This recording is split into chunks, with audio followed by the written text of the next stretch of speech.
അനുമോളെ ഇന്ന് ലാലേട്ടൻ തകർത്ത് കളഞ്ഞു. അതിൻ്റെ പ്രധാനപ്പെട്ട കാരണം അനുമോൾക്ക് നേരെ ഒരു പ്രധാനപ്പെട്ട ഒരു അലിഗേഷൻ, അതായത് ചപ്പാത്തിക്കള്ളി എന്ന് വിളിച്ച പേരിൽ അനുമോൾക്ക് നേരെ ഉണ്ടായ ഒരു ആരോപണം അനുമോൾ എങ്ങനെയാണ് നേരിട്ടത് എന്ന് വീഡിയോ സഹിതം വിഷ്വലായിട്ട് എല്ലാവരെയും കാണിച്ചു കൊടുത്തു.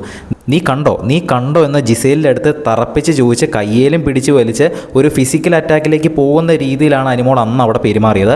ആ വീഡിയോ കൃത്യമായിട്ട് ലാലേട്ടൻ ഇവിടെ എടുത്ത് എല്ലാവരുടെയും മുൻപിലിട്ട് കാണിച്ചു കൊടുത്തു. അനുമോൾ, നിങ്ങൾക്ക് നേരെ ഒരു അലിഗേഷൻ വരുമ്പോൾ നിങ്ങൾ ഇങ്ങനെയാണ് കിടന്ന് കാണിക്കുന്നത്. നിങ്ങൾ ജിസേലിനെ കണ്ടുപിടിക്കൂ. ജിസേൽ എത്ര മാന്യമായിട്ടാണ് അവർക്ക് നേരെ വന്ന ഒരു അലിഗേഷൻ നേരിട്ടത് എന്ന് പറഞ്ഞ് ജിസേലിനെ അപ്രീഷിയേറ്റ് ചെയ്യുന്നുമുണ്ട്. പക്ഷേ ഇതിലെ ഏറ്റവും വലിയൊരു കാര്യം എന്താണെന്ന് വെച്ചാൽ അനുമോൾ പറഞ്ഞ ഒരു കാര്യം ഇതുവരെ തിരുത്തി പറഞ്ഞിട്ടില്ല. അതിൽ തന്നെ ഉറച്ചു നിൽക്കുകയാണ് അനുമോൾ കണ്ടു എന്ന് തന്നെയാണ് ഇപ്പോഴും പറയുന്നത്. ലാലേട്ടൻ ചോദിച്ചപ്പോൾ പലപ്പോഴായിട്ട് റിപ്പീറ്റ് ചെയ്ത് പറഞ്ഞു അനുമോൾ ഞാൻ കണ്ടതാണ് ലാലേട്ട. അപ്പോൾ ലാലേട്ടൻ ചോദിക്കുന്നുണ്ട് ഞങ്ങൾ കാണാത്തത് എങ്ങനെയാണ് നിങ്ങൾ കണ്ടത് എന്ന് ചോദിക്കുമ്പോൾ അനുമോൾ വീണ്ടും അതെനിക്കറിയത്തില്ല എന്ന് പറയുമ്പോൾ ലാലേട്ടൻ ശരിക്കും ദേഷ്യപ്പെടുന്നുണ്ട്. നിനക്കെന്താ അറിയാത്ത എന്ന് ചോദിക്കുമ്പോഴും അനു വീണ്ടും ഉറപ്പിച്ച് പറയുന്നത് ഞാൻ കണ്ടു ലാലേട്ട എന്ന് തന്നെയാണ്.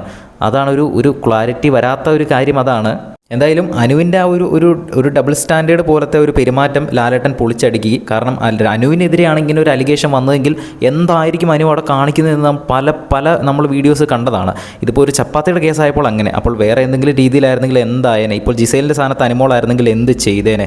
എന്തായാലും ജിസേലിൻ്റെ ആ ഒരു വ്യക്തിത്വം, ആ ഒരു പെരുമാറ്റവും എല്ലാം ലാലേട്ടൻ ഒന്ന് പ്രശംസിച്ചിട്ടുണ്ട്. മാത്രമല്ല അനുമോളെ പൊളിച്ചടുക്കി എന്ന് തന്നെ പറയാം. ബിഗ് ബോസിൻ്റെ കൂടുതൽ അപ്ഡേറ്റുകളുമായി വീണ്ടും വരാം.